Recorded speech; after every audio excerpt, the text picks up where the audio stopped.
আসসালামাইকুম। খায়রুনস কিচেন থেকে সবাইকে স্বাগতম। আমি কিছু পেঁয়াজ নিয়ে আজকে হাজির হয়েছি আপনাদের সামনে। আসলে পেঁয়াজটা দেখাবো, কিন্তু এটা হবে পেঁয়াজের বেরেস্তা।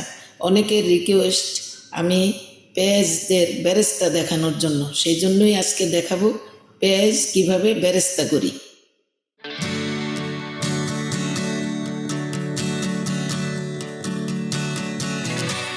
আমি এই যে কিছু পেঁয়াজ কুচাইয়ে নিচ্ছি। এখন আমি পেঁয়াজগুলো তেলের মধ্যে ভাজবো। তেল দিয়ে দিব।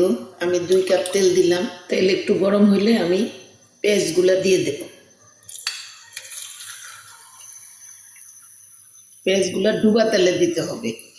আসলে এই বেরেস্তা ভাজাটা একটু কায়দা করে করতে হয়। বেরেস্তা ভাজার রঙটা সুন্দর হইলে এটা তরকারিতে দিলে তরকারির স্বাদ হবে।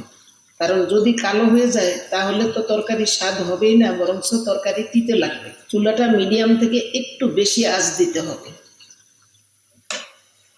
এই যে এইভাবে উঠাবে, ঠিক এইরকম হলে উঠাইতে হবে।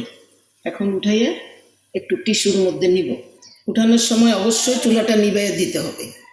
এই যে রংটা দেখুন, এর মধ্যে সামান্য একটু চিনি ছিটা দিব। তাতে এটা মচমচা থাকবে। বেরেস্তা ভাজা হয়ে গেল। আপনারা লক্ষ্য করছেন আমার বিভিন্ন রেসিপিতে আমি কাজের সহজের জন্য, সময় বাঁচানোর জন্য এইভাবে আমি সবসময় বেরেস্তা করে এয়ারটাইট বক্সে ডিপে রেখে দিই। আপনারাও এইভাবে একদিন অনেক বেরেস্তা করে এয়ারটাইট বক্সে করে ডিপে রেখে দিবেন। যখন যেখানে লাগবে সেখানে ব্যবহার করবেন, তাতে অনেক সুবিধা আছে। একটু খেয়াল করে রংটা দেখবেন। যখন চুলার উপরে রংটা হালকা ব্রাউন হবে তখনই নামিয়ে ফেলবেন। নামিয়ে ফেলার পরেই এটা ব্রাউন হয়ে যাবে পুরা।